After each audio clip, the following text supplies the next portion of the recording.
ఇవాళ మీతో నేను మువ్వయ్యా. రాము గారు ఉన్నాడు. అవును, మురళీమోహన్ గారు వాళ్ళు రాము. మురళీమోహన్ గారి దగ్గరికి పరిచయం చేసింది రాము గారిని అడగండి.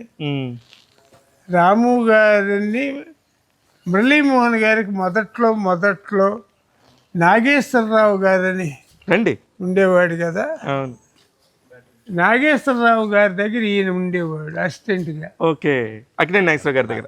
లేదు మేకప్ నాగేశ్వరరావు అని ఒక ఆయన ఉండేవాడు. బెనర్జీ గారు వాళ్ళ బంధువా? ఆయన మళ్ళా బెనర్జీ గారి మామగారు నాగేశ్వరరావు, ఆయన పెద్ద మేకప్ మెన్. ఆ రోజులో ఒక చిన్న అబ్బాయి నా దగ్గర మేకప్ నాగేశ్వరరావు, మేకప్ కృష్ణ, భద్రయ్య, వీర్రాజు, మాధవయ్య, వాణిశ్రీ గారి మేకప్ మెన్, వీళ్ళందరూ. అట్లాంటి వాళ్ళల్లో నాగేశ్వరరావు దగ్గర ఉండేవాడు రాము. ఈయన మొదట్లో ఆయనకి మురళీమోహన్ గారికి బేస్ చేసి మేకప్ చేశాడు. మురళీమోహన్ గారు నన్ను అడిగారు, అంటే నేను తీసుకెళ్ళిపోవచ్చా మీ దగ్గర నుంచి అని. దర్జాగా తీసుకెళ్ళండి సార్ అన్న. ఇవాళ రాము వాళ్ళ ఫ్యామిలీ మెంబర్ అయ్యాడు. అవును అవును సార్. అంతేగాని నాకు అట్లాగే ఒక అభిమానం ఉందో చూసారా. అవును సార్. అది మనిషి యొక్క దీన్ని, విశ్వాసాన్ని, కరెక్ట్, మనిషి యొక్క ఎదుగుదలని పెంచుతుంది శివగారు. అట్లా ఇవాళ మురళీమోహన్ గారికి ఫ్యామిలీ మెంబర్ అయ్యాడు. నేను అప్పుడప్పుడు రాము గారు అని అంటే, సార్ నన్ను గారు అని పిలవబాకండి అంటాడు. అక్కడ అంటే రౌడీ రాణి దగ్గర నుంచి మురళీమోహన్ గారి జగమేమాయి తర్వాత ముందు రౌడీ రాణి బాయ్ని అసలు టైమింగ్ సిస్టమ్ 5 గంటలు అంటే 5 గంటలకు ఆర్టిస్టులు రావాలి. ఈ ఆర్ట్ వీళ్ళందరూ కలిసి ఒక వ్యాన్ ఉంటున్నది. కూర్గు నేను ఆ వ్యాన్లో వచ్చాను. ఆర్ట్ అసిస్టెంట్లు వీళ్ళందరూ కలిసి కూర్గు వ్యాన్లో వచ్చాను.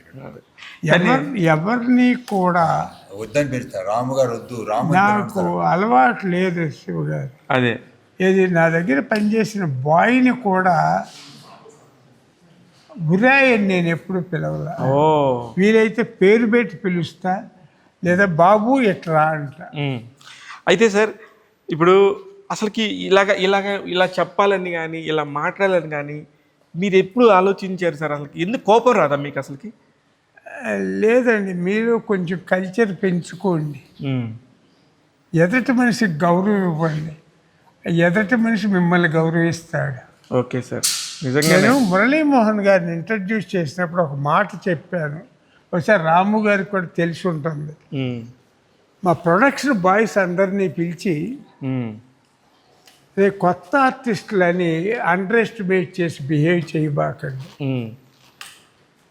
వాళ్ళకి రెస్పెక్ట్ ఇచ్చి బిహేవ్ చేయండి, సీనియర్ ఆర్టిస్టులాగానే బిహేవ్ చేయండి అని నేను మురళీమోహన్ గారికి కూడా ఒక మాట చెప్పా. గిరిబాబు గారికి, బాయ్స్ ప్రొడక్షన్ బాయ్స్ అరే బాయ్ అని పిలవబాకండి, ఆడికి ఒక మర్యాద ఉంది.